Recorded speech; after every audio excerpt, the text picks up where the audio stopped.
안녕하세요. 30대 후반 남자이고요.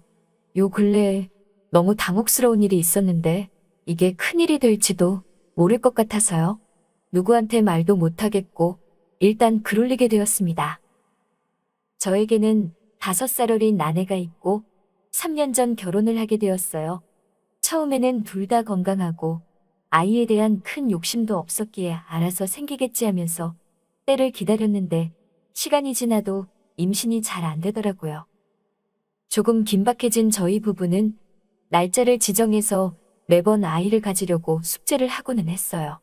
그런데 노력한 지 몇 달이 지났는데도 안 생기니까 아내가 뱃살찌고 담배 많이 피는 저를 탓하며 뭐라 하더라고요. 그래서 아내가 시키는 대로 퇴근하고 나면 집 앞에서 조깅도 하고 아내가 챙겨주는 영양제도 꼬박 먹고 담배는 아내 몰래 조금씩 피긴 했는데 이게 은근 스트레스더군요. 당최 임신이 뭐라고? 그러던 어느 날 주말 모처럼 쉬니까 집에서 TV 보면서 하루 종일 뒹굴고 있었어요. 아내가 전화를 받더니 저에게 말하더라고요. 여보, 우리 언니 형부랑 말다툼 끝에 집을 나왔대. 이번이 몇 번째인지 이제는 엄마 아빠한테 면목 없다고 우리 집에 잠깐 온다네. 그래도 되지? 처형이 또? 어쩔 수 없지 뭐. 저희와 비슷하게 결혼을 한 처형은 저와 동갑이었어요. 워낙 털털하고 그래서 저와 잘 통하기도 했고 친구같이 술도 마시고 그랬었거든요. 저번에도 한번 형님과 다투고 장모님 댁에 가더니 이제는 면목 없다고 저희 집에 들린다고 하더라고요. 짠하니까 오라고 했습니다. 곧이어 처형이 왔고 처형은 그간 고생을 했는지 표정이 어두웠어요. 그런데 원래부터 처형은 아내와 비슷한 키에 비슷한 외모이긴 했었는데 뚱뚱하진 않았어도 날씬한 아내보다는 살집이 더 있었거든요. 그런데 요번에 힘들어서 그랬는지 몰라도 아내와 비슷하게 날씬해졌더라고요. 놀랬습니다. 아니 처형, 무슨 일이 있었던 거야? 살이 빠졌는데. 남편놈이 이번에는 회사 신입이랑 바람 폈는데 아주 고맙네. 나 살 빠지게 만들고 이뻐지게 만드네. 고마운 인간 같으니라고.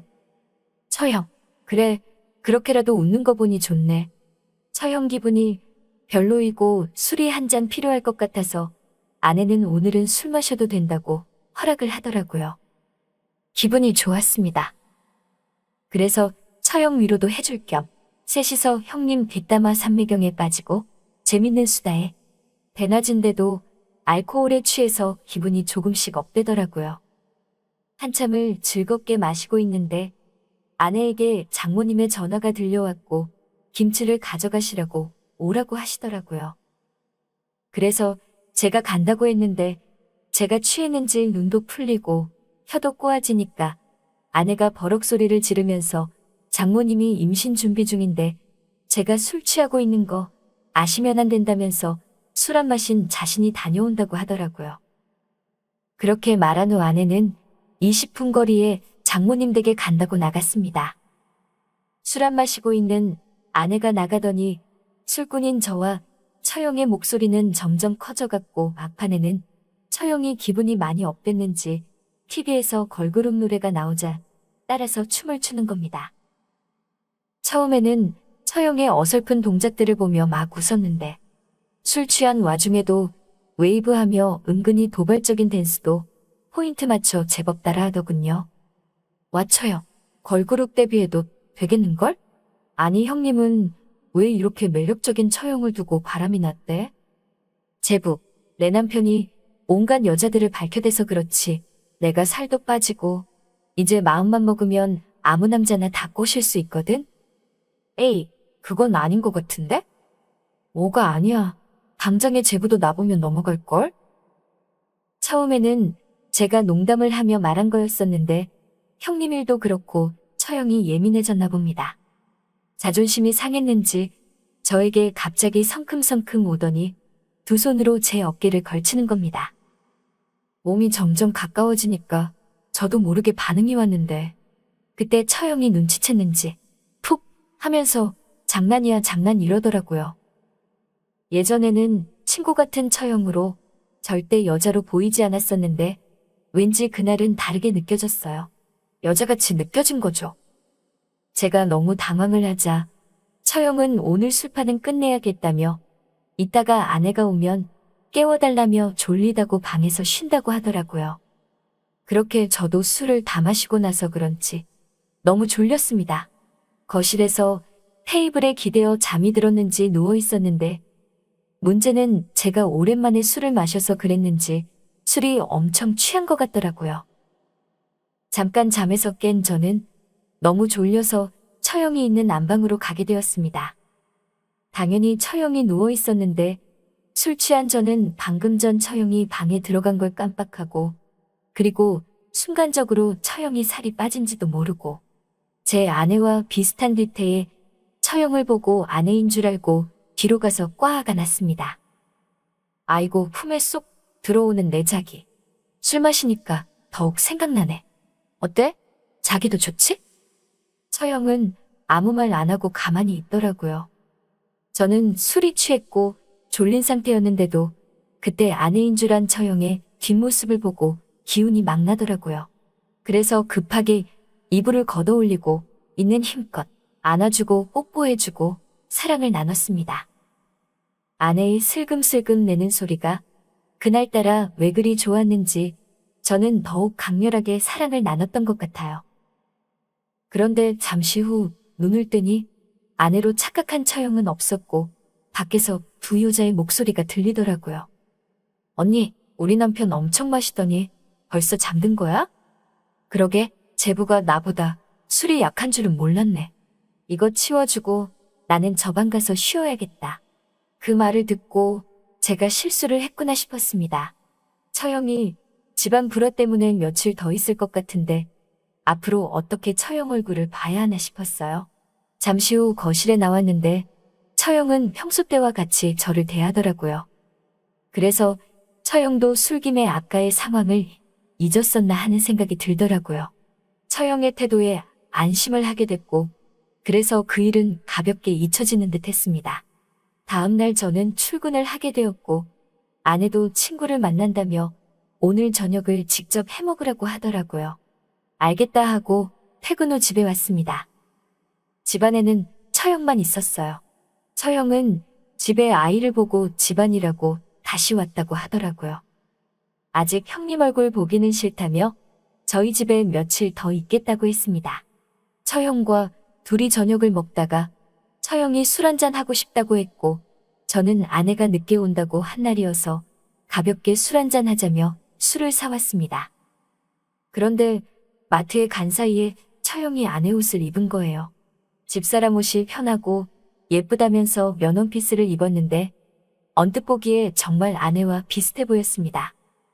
그런데 이게 또 제가 두 번째 실수를 하게 된 이유 중 하나였어요. 이번에는 처형과 가볍게 마시고 술상을 정리하려고 했거든요. 처형도 그날은 많이 먹은 것 같지 않았어요. 그런데 마시는 중에 제가 화장실에 다녀왔고 편의점에 볼 일이 있다면 아간 처형이 현관문을 열고 들어왔는데 아내와 똑같은 옷에 비슷한 체형에 비슷한 얼굴의 순간 아내로 착각한 겁니다. 자기 왔냐면서 엉덩이를 툭툭 쳤는데 글쎄 처형이 당황스러워하더라고요. 저도 그때 놀란 처형을 보고 미안하다며 아내인 줄 알았다면서 얼른 자리를 피했습니다. 그런데 심장이 계속 두근거리는 거예요.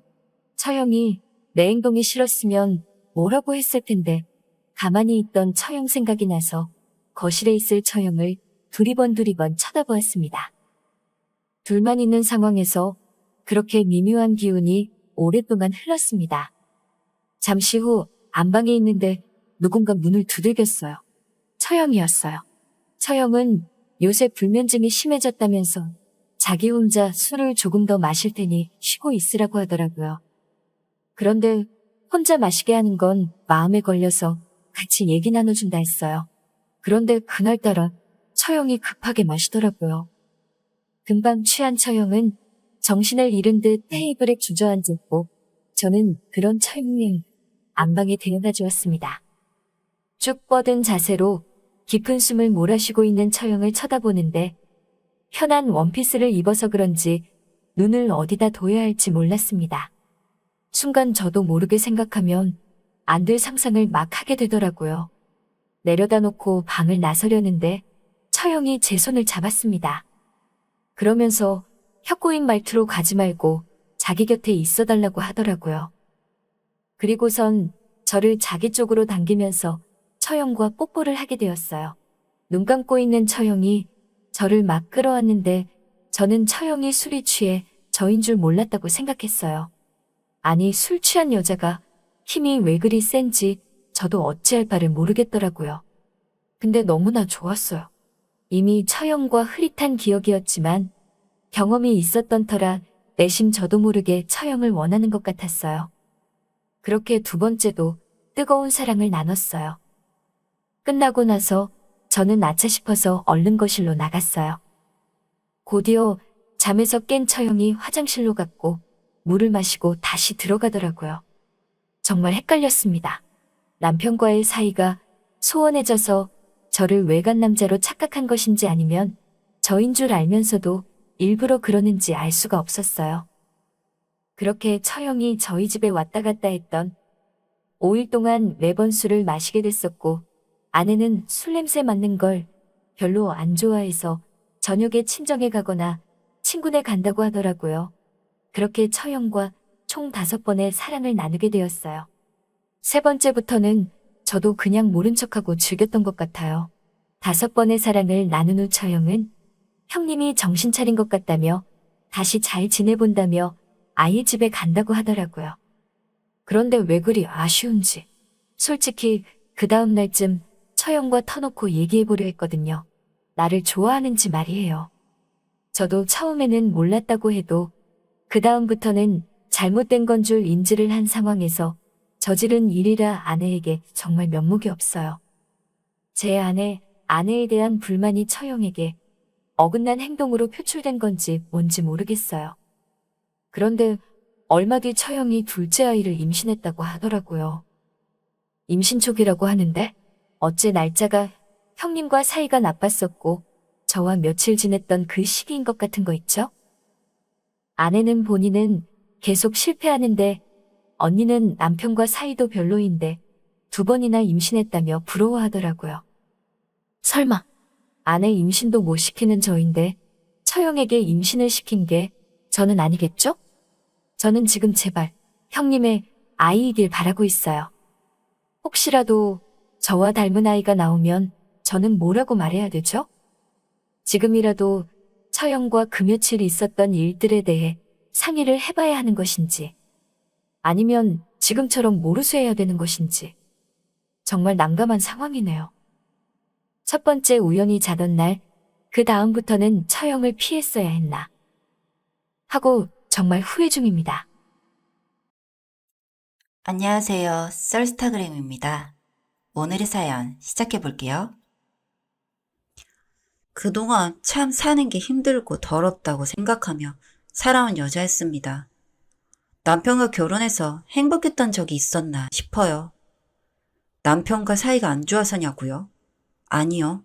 시댁 때문에 그렇습니다. 우선 저와 남편은 3년 연애 후에 결혼하게 되었습니다. 원래는 좀 더 일찍 결혼하고 싶었지만 남편은 아버지의 가업을 이어받기로 한 상태다 보니 좀 더 배우고 결혼해라 하셔서 연애를 좀 길게 하게 되었습니다. 그동안 남편은 학교를 졸업하고 취직을 하려고 많은 애를 썼습니다. 하지만 무슨 운명의 장난처럼 꼭 마지막에 떨어져서 최종 합격이 안 되더라고요. 사실 남편은 시아버지의 가업을 전혀 이어받고 싶어 하지 않았어요. 평생 아버지가 하시는 일을 보면서 너무너무 싫었다고 하더라고요. 아버님이 하시는 일은 음식점입니다. TV에 나올 정도로 맛집은 아니지만 이 지역 내에서 유명한 곳이다 보니 항상 웨이팅이 있는 그런 곳이긴 해요. 그러니 벌어들이는 돈만 생각하면 괜찮긴 합니다. 대대로 해오시던 곳이라서 따로 가게세가 나가는 것도 아니고 가족이 다 붙어서 해나가기 때문에 인건비도 많이 안 나가요. 그래서 저희는 결혼을 하면서도 분가하지 못하고 시댁에 있는 건물에서 살며 일을 배우고 그곳에서 신혼생활을 시작하게 되었습니다. 그게 비극의 시작이었던 것 같아요. 일은 하더라도 저희만의 공간이라도 있었다면 좀 낫지 않았을까 생각해 봅니다. 남편은 정말 어쩔 수가 없어서 가업을 이어받게 되었는데요. 뭐 본인이 하기 싫은 거 이런 건 어쩔 수 없죠. 자신이 취직을 못해서 결정한 일이니까 따를 수밖에요. 그런데 문제는 남편은 일을 하면서도 월급을 받지 못하고 있다는 것이었습니다. 왜 많이 번다면서 월급을 안 주시는지 이해가 안 돼서 여러 번 말씀드렸는데 시아버지의 입장은 이랬습니다. 이렇게 돈 되는 가업을 그냥 물려주는 것인데 배우는 기간 동안에 월급까지 바라는 것은 문제가 있는 게 아닌가. 배우는 동안에는 겸손한 마음으로 일을 배우는 게 맞는 거지. 돈 벌려고 해선 안 된다. 그리고 돈이 생기면 딴 생각만 많아져서 줄 수 없다. 이런 입장이셨죠. 그런데 저나 남편이나 전혀 납득이 안 되더라고요. 그렇다고 따로 용돈을 주시는 것도 아니었죠. 저희가 아무리 시댁에서 살고 있으니 생활비가 안 들어간다 해도 저희도 생활이 있는 거잖아요. 그런데 한 푼도 안 주셨습니다.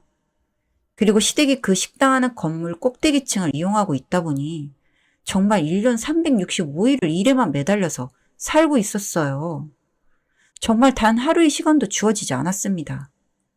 제가 이 정도로 지긋지긋한데 남편은 어땠을까요? 가끔씩은 그 음식 냄새만 맡아도 토해버릴 것 같았어요. 여튼 이런 생활을 계속하고 있다 보니 미칠 것 같더라고요. 장사에 필요한 물건 사러 갈 때 저의 필요한 거 사라고 하셔서 사서 오면 뭘 이렇게 많이 샀냐, 쓸데없는 것도 샀다며 그나마 골라온 것도 빼내시는 분들이셨거든요. 그런 하나하나까지도 저에게는 너무 스트레스였습니다. 그래서 남편과 상의한 끝에 제가 카운터를 보니까 거기에 손을 대서 용돈을 만들기 시작했어요. 솔직히 너무 짜증나서 이게 잘못됐다는 생각조차 안 했습니다. 죽어라 일하면서 이 정도 돈은 받아야 된다. 이런 생각뿐이었어요. 그래서 그렇게 한 푼 두 푼 하던 게 점점 액수가 커지긴 했습니다. 저에게 정산도 맡기셔서 제가 잘만 하면 크게 문제가 되지도 않아서 그렇게 해왔어요. 솔직히 이 글을 쓰면서도 제가 잘못한 게 있나 하는 생각이 듭니다. 뭐 여튼 이렇게 용돈을 만들어 가던 중에 같이 일하는 시누이가 좀 눈치를 챘나 보더라고요. 어느 날 시아버지와 시어머니가 절 부르시더니 정산한 내용과 영수증 등등을 다 가져오라고 하시면서 계산기를 두드리기 시작했어요. 두근거리긴 했지만 뭐 걸린다고 하더라도 남편이나 저나 그냥 되는 대로 하고 돈 들고 사라져버리자 이런 생각이었습니다. 너무 쓰레기인가요? 그런데 그런 생각이 들 정도로 힘들고 지쳤고 미래가 보이지 않았습니다. 그렇게 해서 결국은 들켰죠. 시아버지가 워낙 불같은 분이시란 건 알았지만 바로 집안에 있는 도자기 하나를 저희 신랑에게 던지시더군요. 그걸 그대로 맞았고 깨진 파편이 저에게도 튀었고요. 그거에서 끝나진 않았습니다. 저희 둘 다 뺨을 몇 차례나 맞고 머리채도 잡히고 아무리 그래도 저는 며느리인데 이럴 수 있나 싶었습니다. 저보다 당연히 남편은 더 많이 맞았고요. 그런데 그냥 아무 말 없이 남편은 맞고만 있더군요. 그리고는 그 다음날 가방을 싸서 집을 나가자고 했습니다. 그래서 남편과 나와버렸어요. 그 집에서요. 무슨 염전 노예도 아니고 어떻게 사람이 일을 하고 저희도 가정생활을 하는데 돈을 안 주시다뇨. 여튼 그렇게 나와버리고 철저하게 연락도 끊었어요. 그렇게 얼마간의 시간이 흘렀습니다. 남편과 저는 앞으로 어떻게 살지가 사실 막막했죠. 그러다 이야기를 했는데 생각해보니 지금껏 배운 주방일로 우리만의 가게를 열면 되지 않을까 생각했습니다. 둘이서 마음이라도 편안하게 또 열심히 하는 만큼 우리 소득이 되니까 부지런히 하자 마음 먹었어요. 저희가 모아놓은 돈 조금에 친정 부모님에게 죄송하지만 손을 벌려서 작은 가게를 얻었습니다. 그곳에서 저희 부부는 먹고 자고 생활을 했어요. 그랬지만 시댁에서 일할 때보다 훨씬 행복하고 즐거웠습니다. 남편은 역시나 요리를 하는 일이었지만 전보다 훨씬 즐겁고 재밌다고 하더라고요. 그렇게 저희 부부 열심히 했습니다. 그래도 가게 열고 초반에는 장사가 그리 잘 되는 것은 아니었습니다. 어떤 날은 정말 손님이 아예 안 오는 날도 있었어요. 그런 날은 좀 좌절스러웠지만 저희만의 비법 양념을 만들기 위해서 공부하는 시간이다 생각하고 열심히 했습니다. 이게 내 가게고 내 수익이라고 생각하니 뭐랄까요? 그 일을 대하는 마음가짐부터가 달라지더라고요. 그렇게 열심히 살았습니다. 저희 둘이 이제껏 살면서 이렇게 열심히 노력했던 적이 있었나 할 정도로요. 이런 저희에게 정말 좋은 일이 찾아왔습니다. 저희 가게에서 식사하신 분이 음식이 맛있다고 SNS에 올렸는데 그분 덕에 저희 가게가 입소문을 타게 된 거예요. 그 이후 저희 가게도 웨이팅을 해야 먹을 수 있는 그런 가게가 되었어요. 직원 한 명 더 고용하고 가게는 넓힐 수 없었지만 저희 나름대로 최선을 다해서 만들었어요. 그걸 알아봐 주시는 손님들에게 정말 감사한 마음뿐이었고요. 그렇게 가게가 잘 되어가던 어느 날이었어요. 저희 가게에 정말 다시 보고 싶진 않았던 시어른들이 들어오시더라고요. 소문이 나서 시댁에까지 들어갔나 봐요.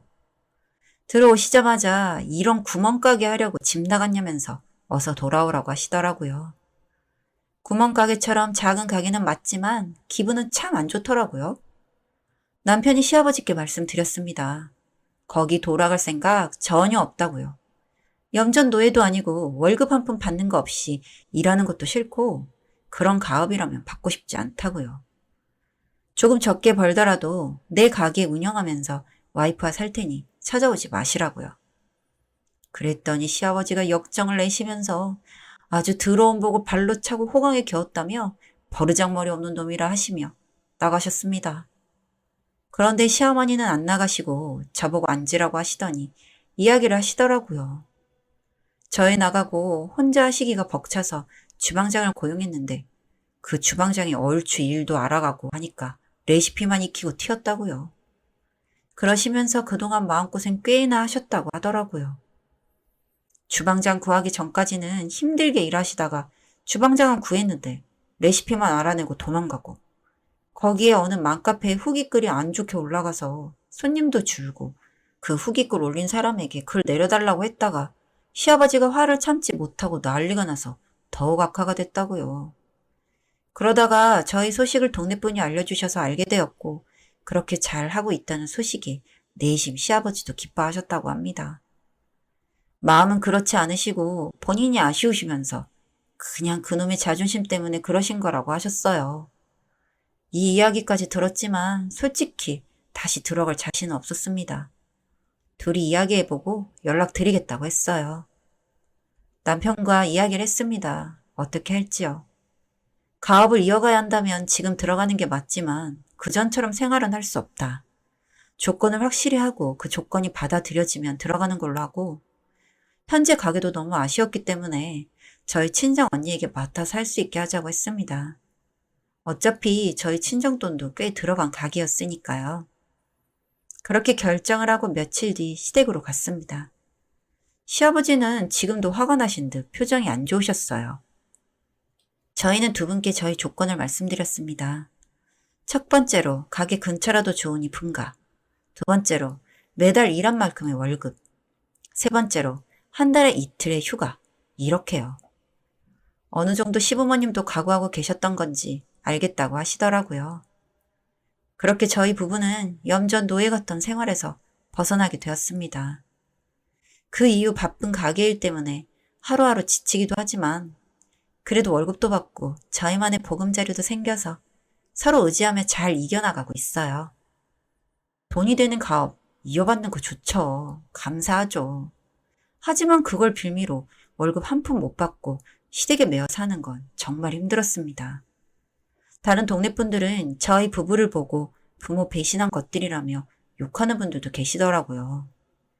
하지만 저희는 이제 어떤 힘이 생긴 것 같아요.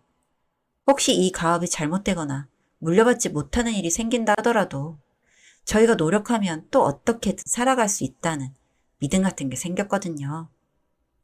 부당한 대우를 받고도 지금까지 가만히 있었다면 저희 부부는 아직도 염전 노예 같은 생활을 계속하고 있었겠죠?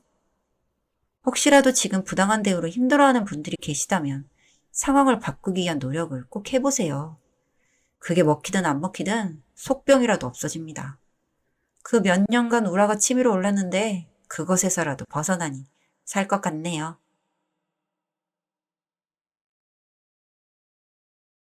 여기까지 썰스타그램이었습니다. 구독과 좋아요 부탁드릴게요. 어서 오세요. 반갑습니다. 안녕하세요. 저는 IT 회사를 다니고 있는 20대 후반 유부남입니다. 저희 부부는 대학교 선후배로 만나서 6년을 넘게 연애하였고 작년에 아내와 결혼을 하였습니다. 결혼 초에는 각자 회사 위치 및 살던 집 문제로 3달 정도는 같은 서울에 살았지만 주말 부부 비슷하게 지냈습니다. 평일에는 각자 집에서 살고 주말에는 처갓집에서 같이 살았습니다. 그러다 보니 신혼집도 처갓집 근처로 구하게 되었습니다. 살다 보니 익숙해지기도 했고 각자 회사까지 버스 한 번만 타면 갈 수 있는 곳이었습니다. 게다가 아내가 어렸을 때 일찍 장인어른과 사별하시고 혼자서 아내를 키우신 장모님을 혼자 살게 하기에는 마음이 걸렸는데 걸어서 10분 거리에 신혼집을 구하다 보니 저와 아내 모두 만족스러웠습니다. 다만 저희 예산 및 소득 대비 다소 무리한 신혼집을 구한 탓에 많은 대출과 이자가 부담스러운 상황이었습니다. 그래서 재택근무가 가능한 제가 낮에는 집에서 회사 일을 하고 늦은 오후부터는 배달 및 쿠팡 알바를 하기 시작했습니다. 처음에는 아직 젊기도 하고 체력도 있어서 새벽까지 배달하고 와도 아침 일찍 일어나 재택근무도 잘했었는데 점점 시간이 지날수록 누적된 피로로 아침에도 잘 못 일어나고 밥도 안 챙겨 먹고 재택임에도 컴퓨터를 켜고 출근 및 회사 일하기 바빴습니다. 그런 제 모습에 아내는 속상해하였고 밥이라도 잘 챙겨 먹기를 바랐는지 장모님께 이런 상황을 알렸습니다. 그날 이후로 아침마다 장모님은 저희 집으로 오셨고 따뜻한 아침 식사 및 저를 깨워주셨습니다. 그리고 제가 낮에 일하는 동안에 밀린 집안일을 해주셨습니다. 그러다 보면 점심시간이 되었고 같이 점심을 드신 뒤에 오후 알바를 가기 전에 먹고 가라며 간단한 간식까지 만들어 놓고 집으로 돌아가셨습니다. 너무 감사한 마음에 더 열심히 일을 하였습니다. 그런데 제가 일하다가 다치면서 2달 정도 병원 신세를 지게 되면서 회사는 휴직을 하게 되었고 장모님께서는 제 병간호를 해주셨습니다. 너무나 죄송하고 부끄러워서 혼자서 할 수 있다고 돌아가시라고 하였지만 사실은 몸을 제대로 움직일 수도 없는 상황이라 저녁에 아내가 퇴근하고 돌아올 때까지 꼼짝없이 가만히 있어야 되는 상황이었습니다. 그렇게 2달 동안 장모님께 보일 꼴, 못 보일 꼴을 다 보여드렸고 병원을 퇴원해서도 한동안 재활치료를 다녔습니다. 그러면서 장모님께서는 어차피 본인이 죽으면 결국 제 아내에게 상속해 줄 것들인데 절반을 먼저 상속해 줄 테니 대출도 갚고 병원비에 보태 쓰라고 하셨습니다. 그리고 휴직하는 동안에 수입이 없다고 대출 및 돈 걱정하지 말고 편히 쉬라고 하셨습니다. 너무 감사해서 장모님 말씀이라면 뭐든지 다 들어드리고 진짜 아들이 되어드리고 싶었습니다. 몇 개월 안 되는 남은 휴직 기간이었지만 그 기간만큼이라도 장모님과 같이 영화도 보고 카페도 가고 밥도 먹으면서 사위가 아닌 진짜 아들처럼 시간을 보냈습니다. 그래서 나름 장모님과 더 가깝고 친밀해졌다고 생각했는데 장모님은 그게 아니셨습니다. 어느 순간부터 장모님과 단둘이 술만 마시면 본인의 넋두리를 하시면서 외롭다고 하셨습니다. 일찍 장인어른과 사별하시고 중간중간 남자친구분들이 계셨는지 모르겠지만 혼자서 아내를 키우시면서 지내셨기에 장모님 말씀과 마음은 이해가 되지만 계속해서 저한테 수위 높은 이야기를 하시는 것이 저에게 다른 것을 원하시는 것 같았습니다. 그래서 정말 취한 척하면서 조심스럽게 사위가 아닌 남자로서 그 이상의 만족감과 허전함을 채우고 싶냐고 여쭈어 보았더니 그런 것은 아니라는 듯이 말씀은 하셨지만 정확한 거절 의사표현도 아니었습니다. 그날 이후로 한동안 그런 일이 없었는데 주말에 거실에서 아내와 뜨겁게 사랑을 나누는 중에 장모님이 오시면서 그 상황을 보셨습니다. 결혼한 부부가 사랑을 나누는 것이 잘못된 것은 아니었지만 장모님이 오신 줄도 모르고 한참 동안이나 더 뜨겁게 사랑을 나눈 바람에 많이 민망한 상황이었습니다. 장모님께서는 신혼인데 눈치 없이 왔다면서 인터폰을 눌렸는데 아무런 반응이 없길래 휴일이기도 하고 아직 오전이라 자는 줄 알고 열고 들어왔다면서 미안하다고 사과를 하셨습니다. 그렇게 민망하고 뻘쭘한 주말을 보낸 뒤로 장모님의 넋두리는 다시 시작되었고 그전보다 더 강하게 어필하셨습니다. 중간중간 제 허벅지에도 손을 대셨고 이미 병원에서도 며칠 전 저희 집 거실에서도 제 몸을 다 보았다고도 하시고 직설적으로 재산의 절반까지 줄 만큼 저희의 어려운 부분을 도와주었는데 저도 장모님의 어려운 부분을 도와주는 것이 맞지 않겠냐면서 거의 직설적으로 뜨거운 시간을 요구하셨습니다. 그러면서 당연히 아내에게는 이런 대화를 나눈 것은 물론이고 뜨거운 시간을 가지고 된다면 그것까지 모두 다 비밀로 하라고 하셨습니다. 영화 돈의 맛에 나온 남자 주인공처럼 눈을 딱 감고 장모님과 뜨거운 시간을 보내야 하나 말아야 하나 머릿속에 5만 가지 생각이 들었습니다. 한 번만 해주면 되는 건지, 한 번이 시작으로 평생을 해야 하는 건지, 그런다면 아내에게 어떻게 숨겨야 할지 등등 머리가 너무 복잡해졌습니다. 그런 제 머릿속을 다 들여다보신 듯 고민하면 아무것도 할 수 없다면서 편하게 좋게 생각하라고 하셨습니다. 그리고 대답을 기다리고 있겠다고 하신 뒤에 집으로 돌아가셨습니다. 그 대화 이후로 집에 있는 것이 너무 불편해서 아내에게는 얼마 안 남은 휴직 기간 동안 시골에 계신 부모님 농사도 도와드리고 시간을 보내고 오겠다고 하면서 부모님 집으로 피신했습니다. 그걸 눈치채셨는지 피한다고 될 일이 아니라면서 내려간 김에 충분히 생각도 하고 머리도 식힌 다음에 올라와서 답을 달라는 장모님의 연락이 왔습니다. 약 2주 동안 부모님 집에 있으면서 아무리 생각을 해봐도 아내를 속이고 기만하는 짓을 하면 안 될 것 같아서 장모님께 정확한 거절의 의사를 밝히고 그래도 해결이 되지 않는다면 아내에게 모든 사실을 말해주고 도움을 요청하는 것이 맞는 것 같습니다. 다만 그런 상황까지 갈 경우에는 장모님과 아내의 사이에도 큰 문제가 생길 것 같고 일전에 증여해 주신 재산도 환수민 문제가 생길 것 같아서 걱정이 됩니다.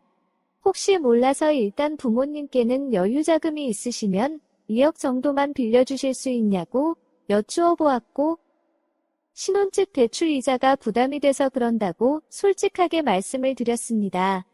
부모님께서 필요하면 언제든지 도와주겠다고 하셨는데 사실은 그 정도로 넉넉하지 않은 상황이라는 것을 너무 잘 알기에 부모님의 말씀만이라도 큰 힘이 되었습니다.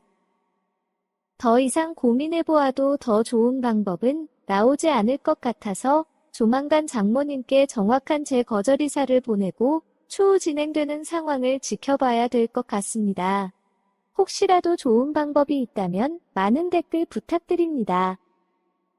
오늘의 사연은 여기까지입니다. 구독과 좋아요, 알림 설정 부탁드립니다. 긴 글을 읽어주셔서 감사합니다.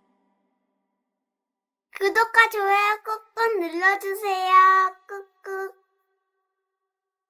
알림 설정도 꾹꾹 눌러주세요.